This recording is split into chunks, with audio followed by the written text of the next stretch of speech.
Era la noche del 4 de julio de 1969, a las 9:45 de la noche, en una zona rural justo fuera de Vallejo, California. Una joven pareja, Cecilia Shepard y David Faraday, estaban estacionadas en un lugar de citas en la carretera Blue Rock Springs, rodeados de densos bosques. Lo que sucedió a continuación sería un crimen brutal y chocante que dejaría un rastro de terror a través del norte de California.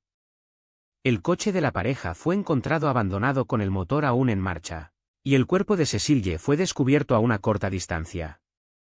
La investigación que siguió se convertiría en uno de los casos más infames en la historia del crimen verdadero estadounidense. El escenario era uno de absoluta caos y horror. El coche de la pareja todavía estaba estacionado donde lo habían dejado. Las luces de los faros brillaban en la oscuridad. Pero no había señal de Cecilia o David. Solo el silencio de la noche y un sentido de miedo que flotaba en el aire. Cerca de allí, una roca ensangrentada y una mancha de grava perturbada sugerían la violencia que había ocurrido. El olor a sangre y miedo era todo lo que quedaba para aferrarse a. Cecilia fue encontrada tumbada en el suelo, su cuerpo golpeado y magullado, con una herida en la cabeza grave que resultaría fatal. La brutalidad del asesino era evidente en la ferocidad del ataque, y se convertiría en un rasgo distintivo del modus operandi del asesino del Zodíaco. El asesino parecía tener poca misericordia, atacando sin aviso y dejando un rastro de terror en su rastro. La investigación revelaría que Cecilia y David eran solo el comienzo, y que el asesino del Zodíaco tenía una larga y letal serie de asesinatos por delante. La identidad del asesino seguiría siendo un misterio durante décadas. Los testigos en la zona informaron haber oído el sonido de neumáticos chirriando y una fuerte discusión, seguida del sonido de un coche alejándose. Algunos afirmaron haber visto a una figura huyendo del escenario, pero nadie nunca se presentaría con una descripción que coincidiera con el asesino. La investigación se vio obstaculizada por la falta de pistas y una completa falta de evidencia. Era como si el asesino hubiera desaparecido en el aire, dejando solo las pruebas más perturbadoras. A pesar de los mejores esfuerzos de la policía, el asesino permaneció en libertad, atacando una y otra vez. Antes de seguir adelante, haga clic en suscribirse y en la campana. Publicamos nuevos casos todos los días. Voy a llevarlo de vuelta al comienzo de esta historia, un lugar donde todo comenzó para Cecilia y David, dos jóvenes amantes que se encontrarían con un final trágico. Es una historia que abarca la década de 1960 y principios de la década de 1970, un momento de gran cambio social y agitación, y uno que proporcionaría el telón de fondo perfecto para los juegos mortales y distorsionados del asesino del Zodíaco. A lo largo de varios meses, el asesino del Zodíaco atacaría 4 veces más, dejando un rastro de cuerpos y mensajes criptográficos que desconcertarían a la policía y cautivarían al público. La investigación arrastraría durante décadas, con numerosos sospechosos y pistas falsas, pero el caso nunca se resolvería completamente. A medida que nos adentramos en el mundo del asesino del Zodíaco, examinaremos los eventos que llevaron al crimen famoso en Blue Rock Springs, y los eventos que siguieron, incluidos los mensajes criptográficos y códigos que se convertirían en un rasgo distintivo del modus operandi del asesino. El asesino Zodiac, un nombre que envía escalofríos por la espalda de muchos. Es un caso que continúa intrigándonos y aterrorizándonos hasta la fecha de hoy. La figura central en este caso es Arthur Leigh Allen, un hombre de 31 años que vivía en Vallejo, California, en el momento de los asesinatos. Allen era residente de la zona de la bahía, específicamente en el área de Benicia, donde trabajaba como dependiente y vendedor. Tenía una esposa, Betty, y un hijo, y parecía ser un hombre de familia de clase media normal. La esposa de Allen lo describió como una persona tranquila y reservada que se mantenía a sí misma. En cuanto a la vida diaria, Arthur Leigh Allen era un graduado de secundaria que trabajaba en una estación de gas local y más tarde como vendedor. Tenía un carácter tranquilo y no asumido, a menudo se mantenía a sí mismo y no atraía mucha atención hacia sí.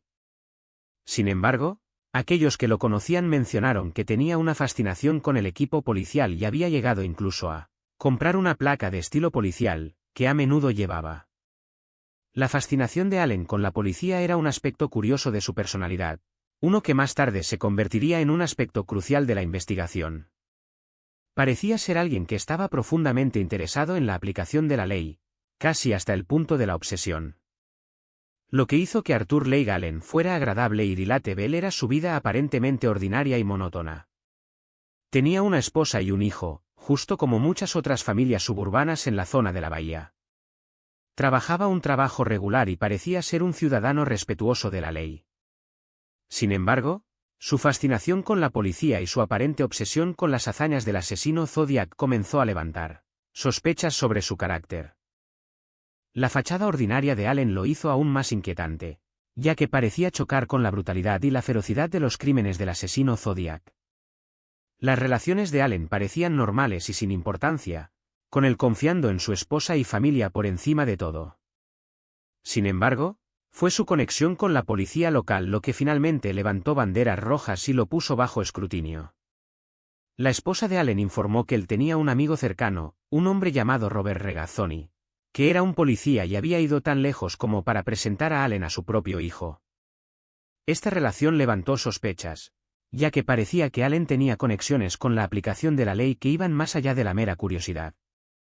A medida que nos acercamos a la verdad, más preguntas tenemos sobre la participación de Arthur Leigh Allen en el caso del asesino Zodiac. El 20 de diciembre de 1968, un día que cambiaría el curso de la historia para siempre, el sol brillaba intensamente sobre la pequeña ciudad de Vallejo, California.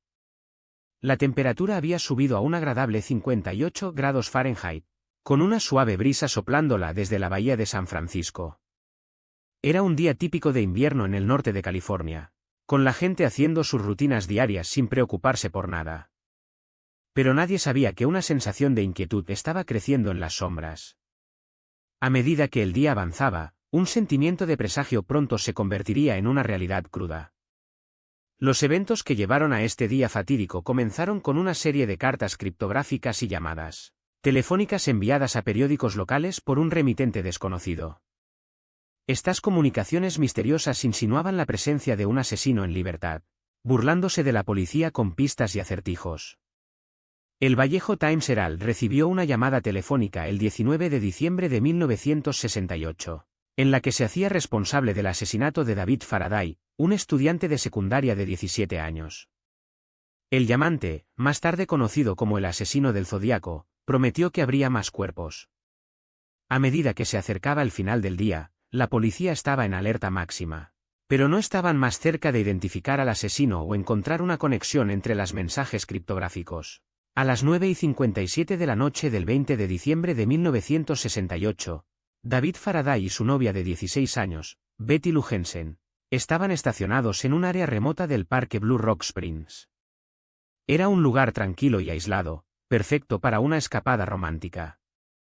Mientras estaban sentados en el coche, el asesino del Zodíaco emergió de la oscuridad, disparando a la pareja a quemarropa a través de la ventanilla del coche. David Faraday murió instantáneamente, mientras que Betty Lou Jensen murió poco después debido a sus heridas. El asesino entonces huyó del escenario, dejando atrás un rastro de sangre y terror. El detalle más impactante de este crimen es el hecho de que ambos víctimas fueron disparadas por la espalda, con la herida de David Faraday en la parte posterior de la cabeza siendo particularmente gráfica. La imagen del cuerpo de David, inclinado sobre el volante con la sangre acumulándose detrás de él, se ha grabado para siempre en la memoria de aquellos que presenciaron el escenario.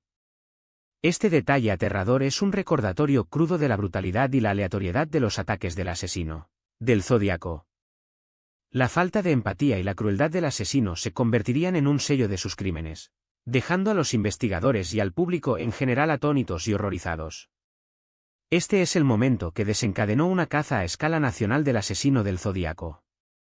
En el verano de 1969, la zona de la bahía de San Francisco se vio abrumada por el miedo mientras una serie de asesinatos brutales tenían lugar.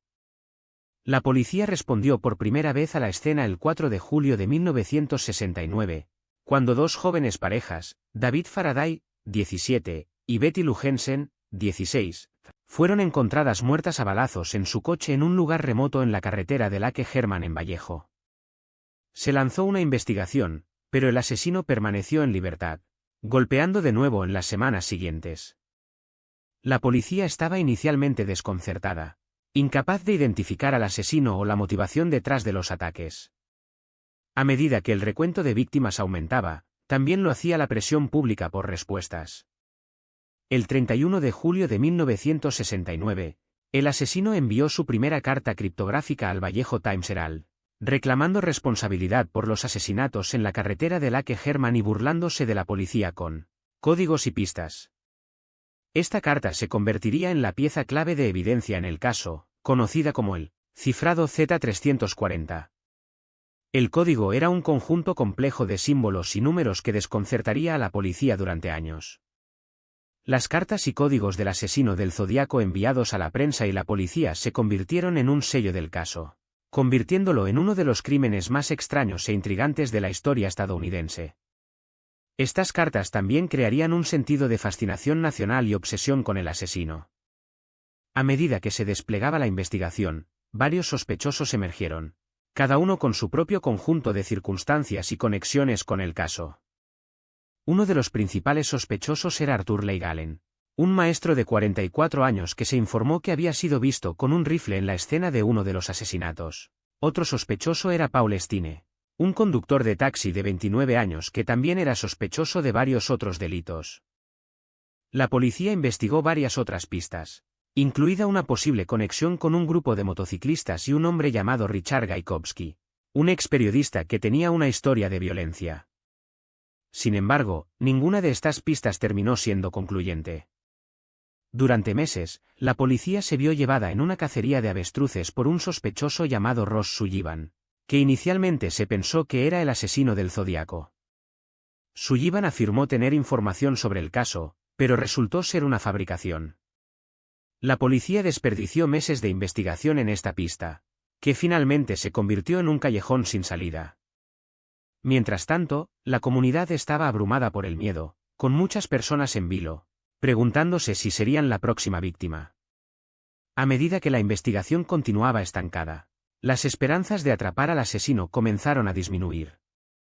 La investigación sobre el asesino Zodiac es una de las más infames en la historia estadounidense, pero pocos esperaban el giro sorprendente que emergió a principios de los 2000 Earl Van Best Jr. se reveló como el principal sospechoso en el caso. El nombre de Van Best había sido mencionado en la investigación antes, pero se lo consideraba un mero sospechoso y no una prioridad. Sin embargo, en la década de 1990, el FBI reabrió el caso y trajo al ex jefe de policía, Thomas J. Martinelli, para revisar la evidencia. Martinelli encontró una pieza crucial de evidencia que implicaba a Van Best en los asesinatos. Esta evidencia era una carta escrita por Van Best que coincidía con la caligrafía en varias cartas del asesino Zodiac. La investigación de Thomas J. Martinelli arrojó una serie de conexiones intrigantes entre Earl Van Best Jr. y los crímenes del asesino Zodiac. Martinelli encontró que Van Best tenía un alibi para la fecha de uno de los asesinatos del asesino Zodiac, pero más tarde fue desafiado por varios testigos. Esta discrepancia levantó sospechas y llevó a Martinelli a investigar aún más a Van Best. También descubrió que Van Best tenía conexiones con el área donde se encontraron varios de las víctimas del asesino Zodiac. Las conclusiones de Martinelli sugirieron que Van Best podría haber estado más involucrado en los asesinatos de lo que inicialmente se pensaba. A pesar de la creciente evidencia en contra de Earl Van Best Jr., el caso sigue sin resolverse hasta la fecha. En 2002, el Departamento de Policía de Vallejo oficialmente cerró el caso, citando la falta de evidencia concreta para acusar a Van Best de los crímenes del asesino Zodiac. Desde entonces, se han realizado varios intentos para reabrir el caso, pero ninguno ha producido resultados. El Departamento de Policía de Vallejo todavía tiene los archivos del asesino Zodiac, y muchos expertos creen que la solución podría estar en ellos. Hasta que se descubra más evidencia, la verdadera identidad del asesino Zodiac seguirá siendo un misterio. Earl Van Best Jr. falleció en 1987, y su muerte puso fin a la principal pista en el caso. Robert Graysmith, el renombrado autor